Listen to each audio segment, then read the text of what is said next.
And I want to thank my friend Ralph Reed for those overly generous words. I'm deeply humbled by them. Ralph Reed knows me well enough to know the introduction I prefer is a little bit shorter. I'm a Christian, a conservative, and a Republican in that order, and I am honored to stand before you today. They weren't buying the pious Mike Pence act at that gathering today, but the Trump upsucking was on full display. Fealty was on full display at this Faith and Freedom Conservative Conference today in Florida. If we are going to defeat the woke assault, then all of us need to wake up. It's very simple. Go back to the Remain in Mexico policy and build President Trump's wall. We're going to fight against this woke mob and these radical Democrats who are trying to absolutely destroy this country. Let me ask you something.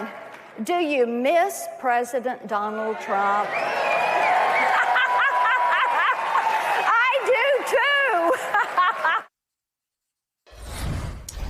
Still with us, Al Franken and Bill Kristol.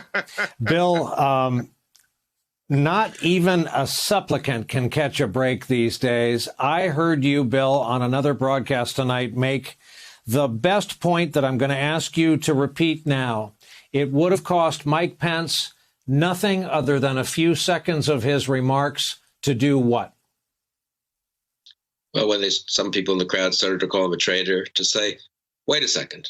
Let me explain what happened on January 6th. Here's what I did. Why I did what I did. I upheld the Constitution. This was the role of the vice president. We have no choice. Had no choice, no legitimate choice. I had no legitimate choice on what to do. The election votes were counted fairly. He could have spent 90 seconds defending himself, explaining the truth. and now, would it have mattered? Here's why I think it would matter slightly. Because when Al Franken and I say everything we say, there are not a lot of people in that Faith and Freedom crowd who listen to us. Would Mike Pence have convinced some percentage of them, perhaps? And you know what? Maybe Trump's kind of off the rails here, and maybe the Trump people, maybe just sucking up to Trump isn't quite the right thing. They wouldn't go where we want them to go. Pence would continue to praise all of Trump's policies and all this kind of stuff. But at least some establishment, some regular Republicans might speak up. Or after what happened today, even if Pence wasn't going to say it, could someone else stand up this evening on some other show? Could someone go to the floor of the Senate or the House and say, you know what? Mike Pence is not a traitor. Mitch McConnell, Kevin McCarthy, could they defend what he did on January 6th? It would be, this is where the collapse of the Republican establishment is almost as damaging as the insane cult-like behavior of the Trump loyalists. Al Franken, the party did not have a platform at all in the last presidential election, and the platform of this gathering seems to be we all miss Donald Trump. Can they run on that? Where does your gut stand on the upcoming midterms, for example?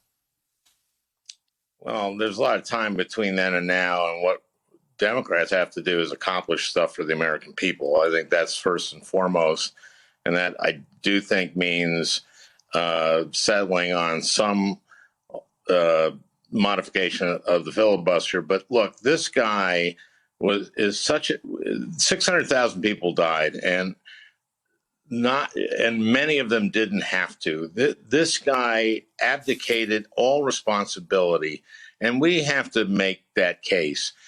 This guy was a disaster for this country, and he punted everything to the states.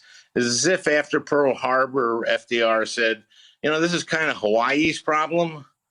I mean, this was a crime what he did during that time. And yes, we have disinformation. We have people not taking the vaccine, which is also is causing people to die unnecessarily. I remember the polio vaccine. We took it because we didn't want to get polio.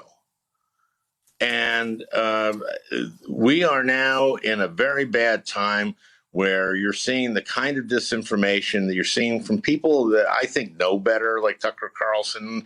I don't quite under. I mean, Tucker used to work for you, Bill.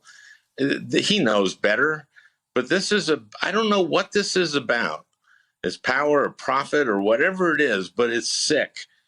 We're in a really, really troubling time, I think. And it breaks my heart. We have to win. We have to win. And that's why we have to pass this stuff. We have to get daycare for people. We have to get infrastructure for people. And people want these things. That's how we win in the midterms.